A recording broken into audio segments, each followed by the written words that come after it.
Just before I introduce myself and tell all kinds of interesting stuff, you can see this, the latest Assassin's Creed movie, or game, was shot here in the Colosseum. Congratulations, well done. But you have a track record of facilitating big games. This is Against Rome in 2004. I really love this game, especially the girl on the left. It was Rome Total War of Activision. Again, Rome chosen as the place for the game. Elephants throwing around knights, isn't that cool? 2006. But games have evolved. And this is now 2009. The heroes have become these soft metrosexual guys. What happened to the games industry? Romance of Rome, Total War. Games offer both. Luckily, they still make hardcore games featuring Rome. And luckily, these two guys can coexist in the same world. So you've got the soft, sweet guy on the left and the hardcore guy on the right. And of course, in the middle, there's a lot of fun to be had. And nowadays, we all speak about games being played by the whole family, being a family affair. And that is news. It was news a few years ago. But this is how it all started. I've got a huge collection of about 400 boxes at home, and this is one of them. And it shows that the first Pong machine, which had 4 games in it, tennis and soccer, it was aimed at the whole family. They would just sit around and play games, exactly as we're doing now. So it's always been intended to be for everyone, even for the dog. You've got games. Try to put a Nintendo DS with cats on it in front of a dog, and you have a great time. But luckily, Tetris, that's from the past, of course. It's an old game. Oh no, it's still here. That's also something pretty weird. Tetris, one of the first big games, is still here and bigger than ever before. 100 million paid downloads for the old Tetris. What's happening in this strange game space? I'll try to walk you through a couple of facts and share some visions on what has changed and what I see changing in the future. First of all, about myself. I would like to introduce myself in an Italian way. Me, on the left, nothing has changed actually. Maybe my feet are a little bit smaller, but the face, everything is the same. Oh yeah, the hair, okay. This is me, I think 17 or 18 years ago in Siena, and I went to Italy every year. Wild holidays here as well. This is a picture of then in Italy on the beach. These were the years that I knew that I was going to marry an Italian girl. And I fell in love about 6 times on holiday. And one time I fell in love with Alessandra Bonita. And she was from Lucca, and I met her in Viareggio, and she drove me to Lucca. We had a terrific night. And she brought me back home in a little mashed up car, back to Viareggio, and the car broke down in the middle of between 2 tunnels in the mountains. I said, yes, this is adventure. And then the people came to help, and they towed the car back to Lucca. I said, this is good. I don't have to go to sleep in a tent.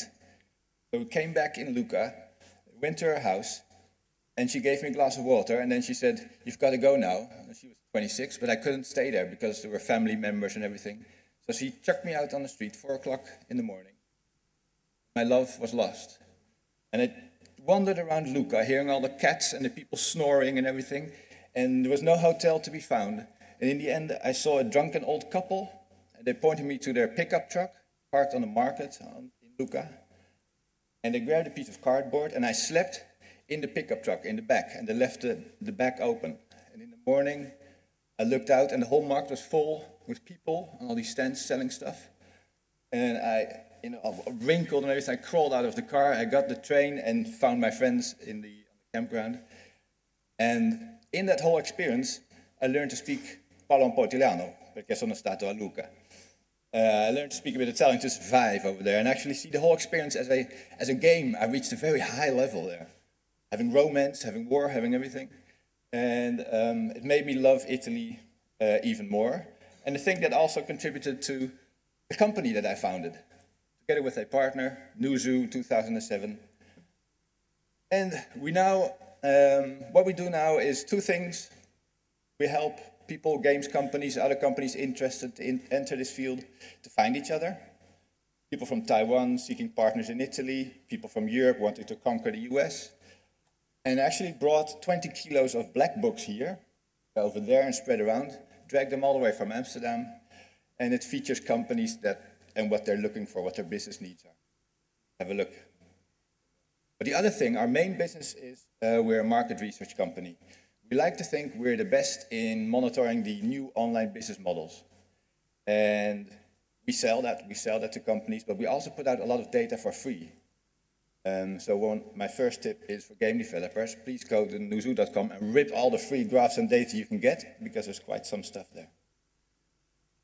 And that stuff helps all these type of companies make better decisions. So these are the companies that are in the black book, and these are companies that we work with our data to make better decisions on marketing, strategy, or whatever. And I want to share some of that with you today.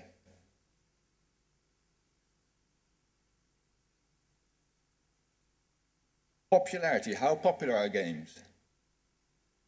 Stadium in Korea. In Korea they have stadiums like this, where you can watch pro gamers play games, but this is actually just a concert, so. So this is the type of work we do. This is the type of graph that you can find for free on our website. And it shows, this is an example for the UK, and it shows how many people play different type of platforms. How many people play consoles, how many people play MMO type games, how many people download games on their PC, play on online casual game portals, social networks, and mobile devices.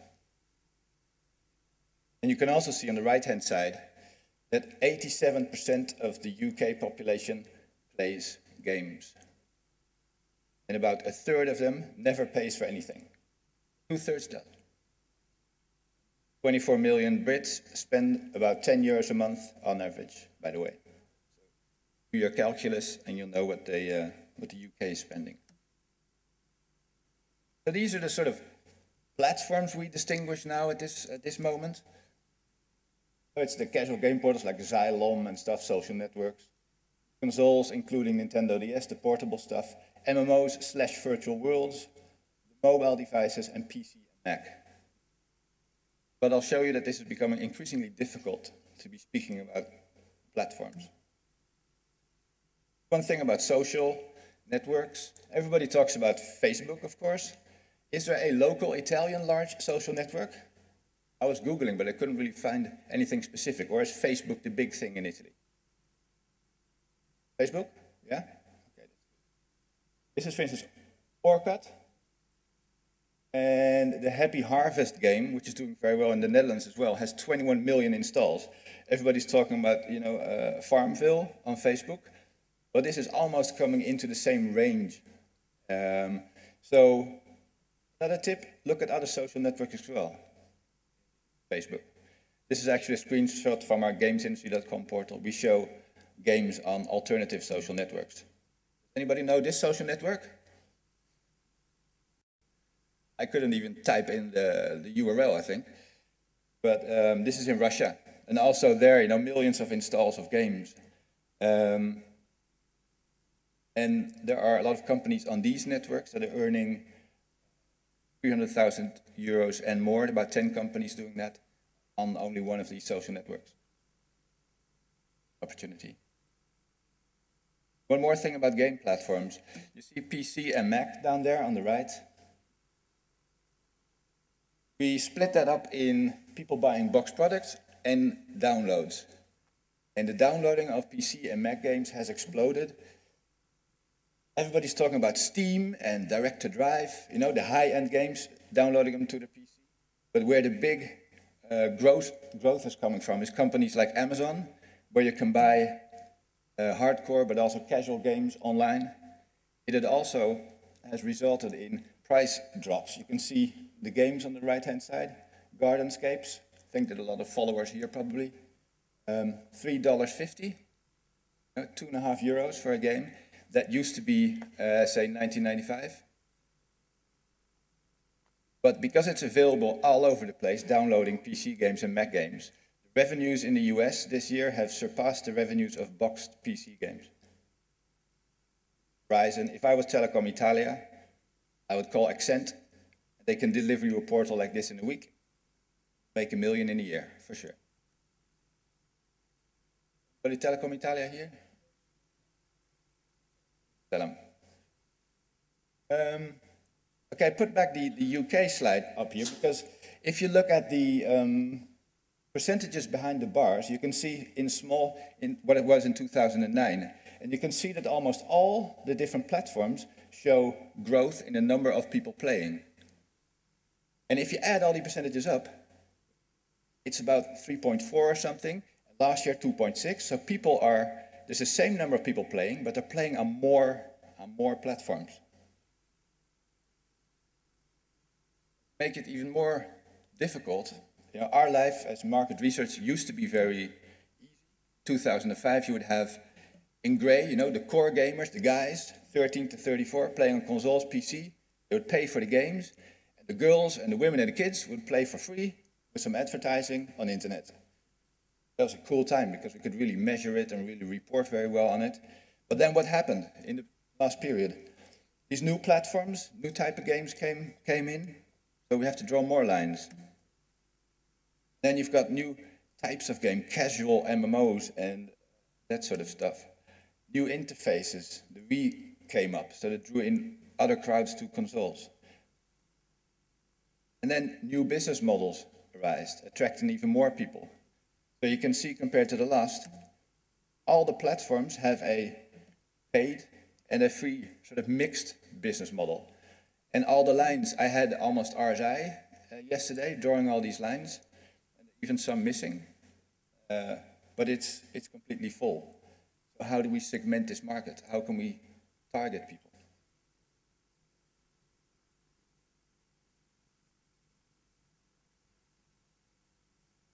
From the data, you can see everyone plays games, or 80%, almost everyone. But if you say everyone plays games, it's like everyone goes to the cinema. And do we call people who go to the cinema, do we call them cinema goers?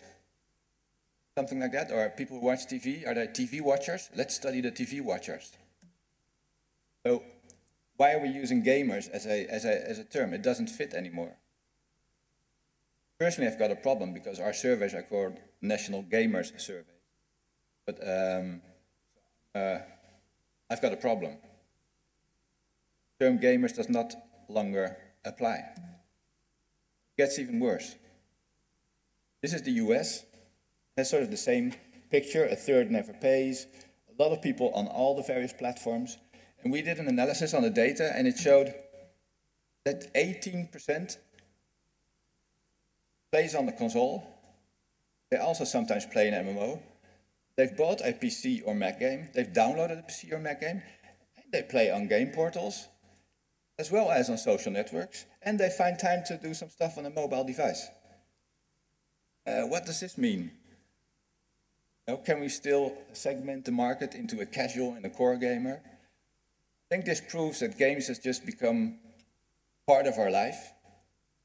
And it just depends on other factors, what type of game you play, with whom.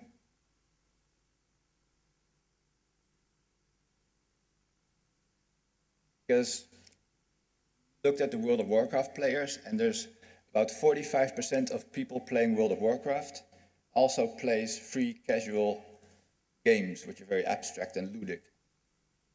25% of World of Warcraft players is female. So there is a time and place and a social setting, a certain mood or need within everybody for every type of game. In the evening, I might invite some friends and play World of Warcraft really hard. And then the next day, waiting for the bus, I'll be playing Tetris on my phone. And then at work, I will secretly play Facebook. Although it's my own company, so secretly, I'm allowed to do it.